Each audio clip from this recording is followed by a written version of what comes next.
Au Nord Kivu, les opérateurs économiques annoncent un mouvement des grèves dès ce lundi 10 octobre en prestation à la dégradation de la situation sécuritaire à Beni, Butembo et Lubero. La zone fait face à d'interminables tueries et enlèvements des civils ainsi qu'aux incendies, selon eux. Amélioration de l'appareil judiciaire du pays. Plus de 350 candidats civils et militaires de la province de l'Ituri et celle du Haut-Ouélé ont pris part au concours national de recrutement des magistrats à Bunia ce dimanche. Et puis en sport football, 16e de finale des interclubs de la CAF, Mazembe va chercher sa qualification à la maison après le nul vierge face à Viper Sport de l'Ouganda ce dimanche en Ligue des Champions. Et en Coupe de la Confédération, Lupopo a fait l'essentiel hier avec une victoire de 2-0 face à Esperance Sagrada d'Angola.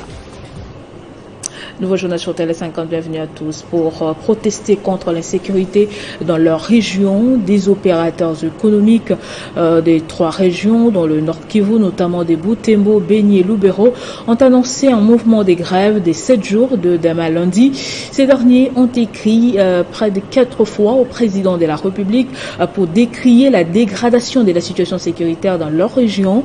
Ces opérateurs espèrent voir déclarer sinistre la zone théâtre des massacres des civils.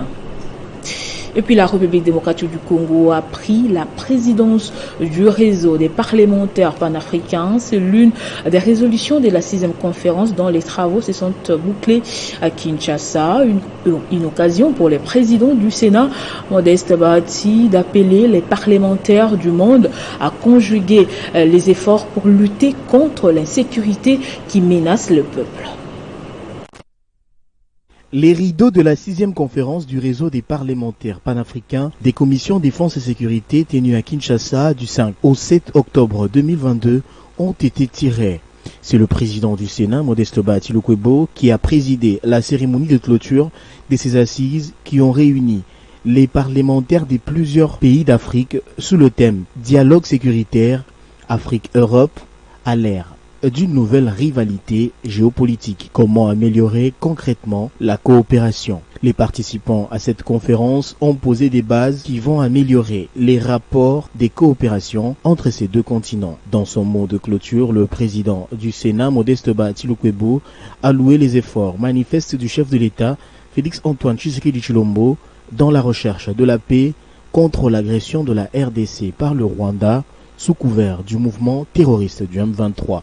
Je salue cette initiative qui aujourd'hui permet à ce que tout le monde comprenne l'importance de la sécurité dans tout ce que nous avons à faire. Parce que sans la paix et la sécurité, il n'y a pas de développement, il n'y a pas de vie en réalité. Je remercie en même temps le président de la République, Félix Antoine Tshisekedi, qui a accepté que se tienne ici. Cette cérémonie de clôture a été sanctionnée par la passation de bâton de commande entre Ibrahim Sadara, président de la commission défense et sécurité de la Chambre des représentants du Nigeria, et Bertin Moubonzi, président de la commission défense et sécurité de l'Assemblée nationale de la RDC, pour un mandat de 2 ans.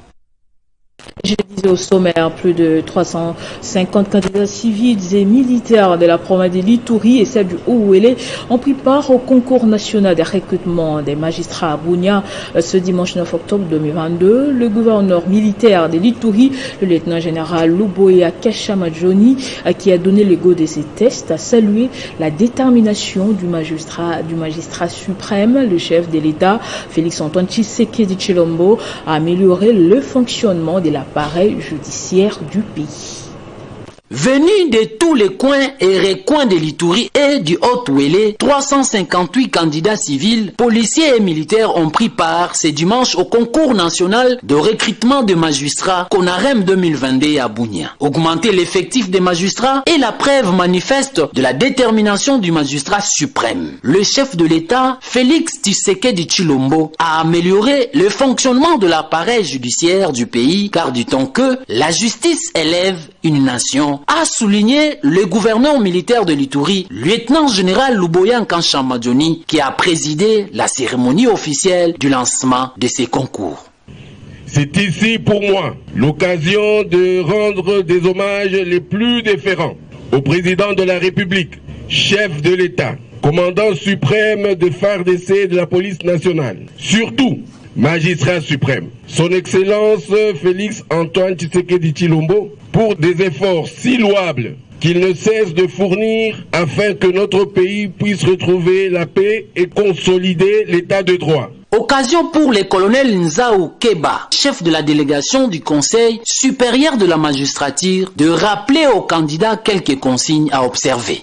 De l'ouverture de malles contenant les items devant le candidat à la distribution de ces items dans la grande salle de l'université de Bunia, le gouverneur militaire, le lieutenant-général Luboyan Kanshamadjoni, juriste de formation, a remercié le commandant suprême pour cette opportunité offerte aux jeunes de l'Ituri et de Haut-Ouélé en particulier et ceux de la RDC en général. Cet examen, moi je suis juriste comme vous le savez, pour le faire ce n'était pas facile. Il y a 30 ans, nous avons terminé. Pour avoir accédé au barreau, à la magistrature, ce n'était pas une chose facile. Mais aujourd'hui, je pense qu'on vient de régulariser. Et là, c'est vraiment le cas de remercier le président de la République, commandant suprême, pour cette chance-là qu'il vient de donner aux jeunes. Et aussi, c'est une chance, pourquoi? Parce qu'on va renouveler. Vous savez, la jeunesse amène l'espoir.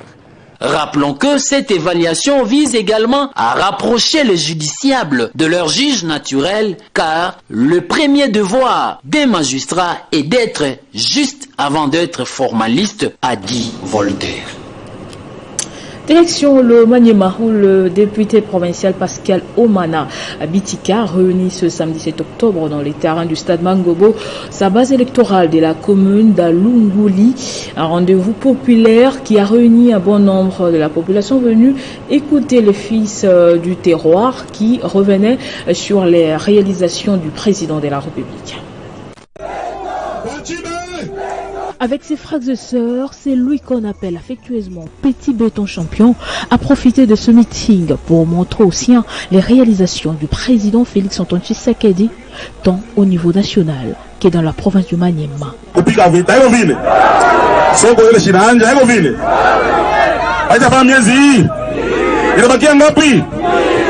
De la gratuité de l'enseignement, en passant par le projet des 145 territoires, le financement de la route du Maniema à hauteur de 4 milliards de francs congolais, mais aussi la construction des infrastructures de base, rien n'a été oublié par cet élu de Kendo et membre du bureau politique de l'Union sacrée de la nation. Message yangu ni hivi, ok? Siwe matoto ya lungu, kwa lipiaka shaliniambiaka vile. Nikamwambia tunakupatia miezi ngapi? Kama ukuweza kumaliza soko tunakupika vita. Hivyo vile. Soko ile shinaanja hivyo vile. Acha pa miezi hii. Inabakia ngapi? Attentifs au message de leurs représentants à l'organe délibérant du Maniema, les Alungistans ont promis de voter massivement le chef de l'État, Félix Antoine Tshisekedi, lors de l'élection de 2023.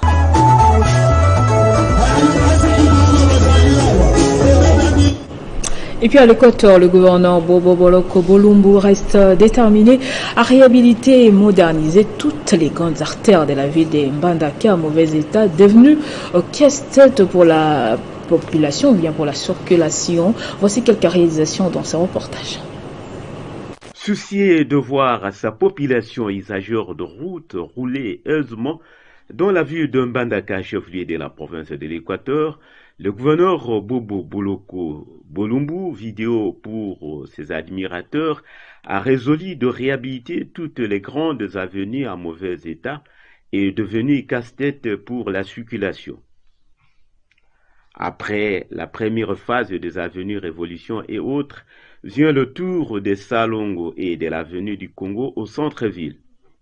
C'est dans l'optique de la redevabilité et de visibilité de réalisation du gouverneur à la population que Madame Odette Ndoku, conseillère technique du numéro 1 de l'Équateur, est descendue sur le terrain ce jour rendre visite aux deux nouveaux chantiers et faire rapport au chef, le gouverneur de province. Comme on peut le constater, la circulation dans la ville de Mbandaka, qui dans un passé récent laissait à désirer, est à ce jour positivement améliorée et appréciable par tout le monde. Des routes que le gouverneur Bobo Boloko réalise sont dans mon domaine d'exploitation. C'est pourquoi je suis sur le terrain ces jours pour évaluer les niveaux de l'évolution et en faire des propositions au chef. Mais juste là, tout se passe bien. La circulation qui faisait mal à Mbandaka devient normale et appréciable. Autre chose, le président de la Fondation Alidor Massamba, fils de bon cœur, a procédé ce dimanche à la remise des outils informatiques aux sections de la fédération UDPS FUNA, une manière selon lui d'accompagner les efforts de redynamisation du parti présidentiel déjà consentis par le secrétaire général Augustin Kabouya. Devant les militants et cadres de l'Union pour la démocratie et le progrès social UDPS, venu pour la circonstance, le président de la fondation, Alidor Massamba, fils des bons cœurs, a laissé entendre que cette action vise à accompagner le secrétaire général de l'UDPS, Augustin Kabouya, dans ses efforts de redynamisation du parti. Dans sa gibecière, plusieurs ordinateurs destinés aux sections de la fédération de FUNA. Soucieux d'accompagner le secrétaire général Augustin Kabouya Mwanabouti dans son projet de redynamisation de notre cher parti. Nous avons pris l'initiative d'appuyer les sections de la fédération de FUNA avec des ordinateurs portables comme outil de travail en vue de faciliter la mise en œuvre et la mise en place de la base de données des membres selon les registres offerts par le secrétaire général à toutes les fédérations.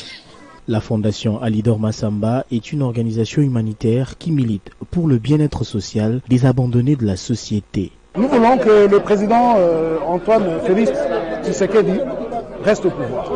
Voilà. Et pour ça, il faut se moderniser, il faut chaque fois qu'on pourra venir avec des outils qui permettront au parti de travailler de manière efficace.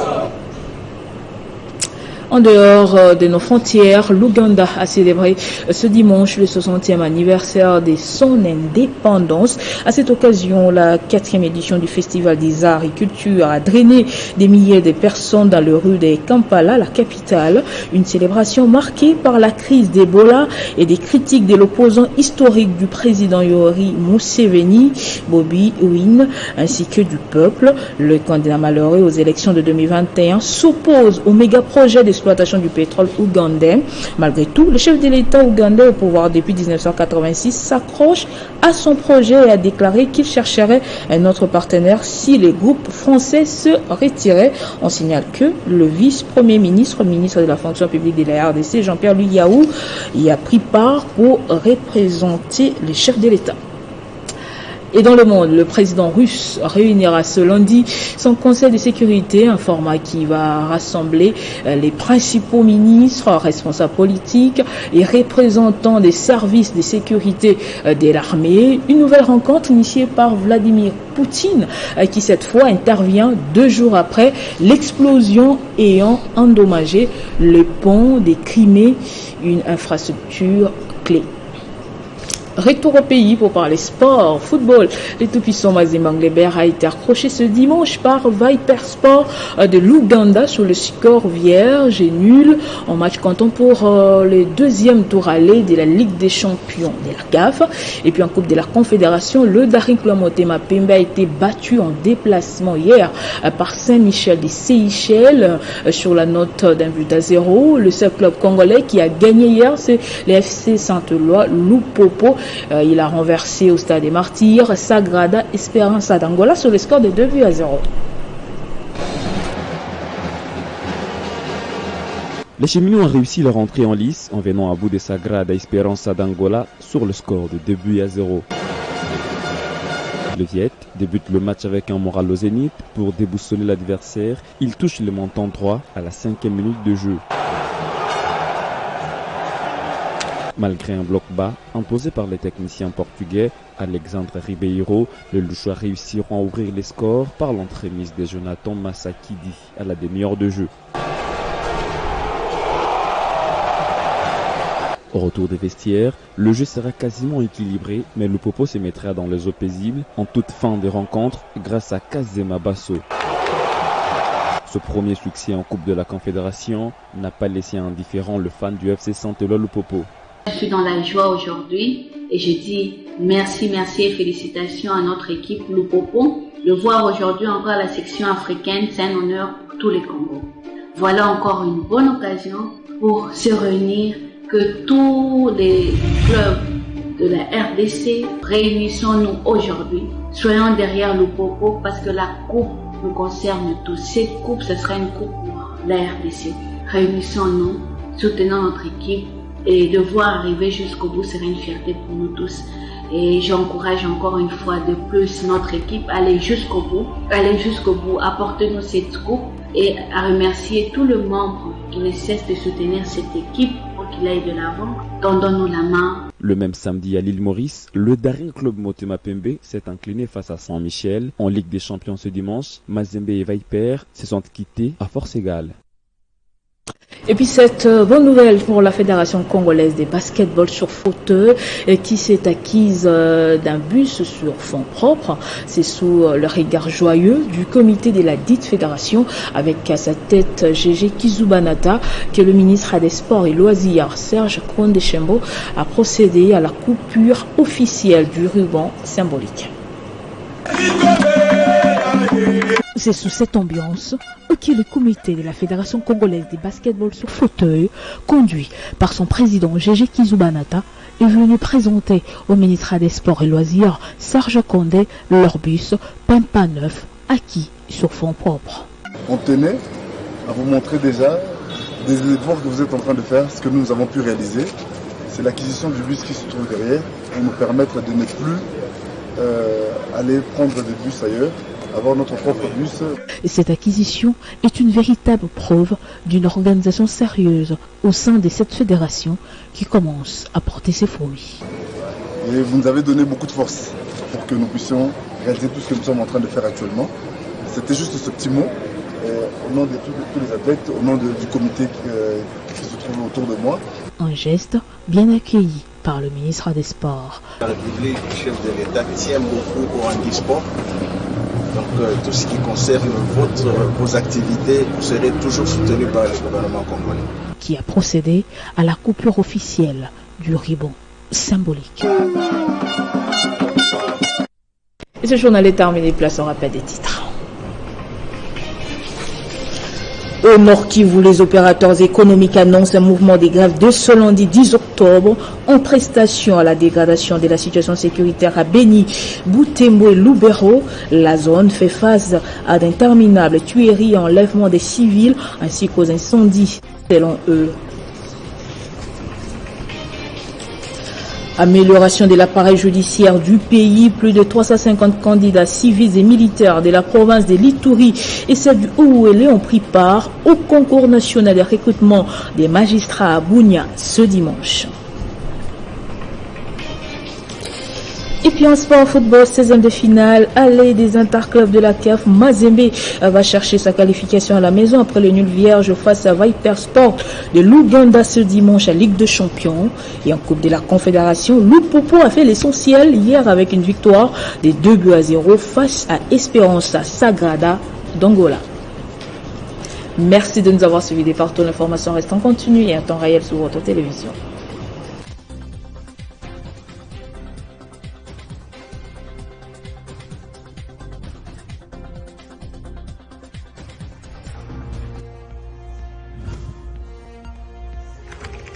L'actualité reste en continu.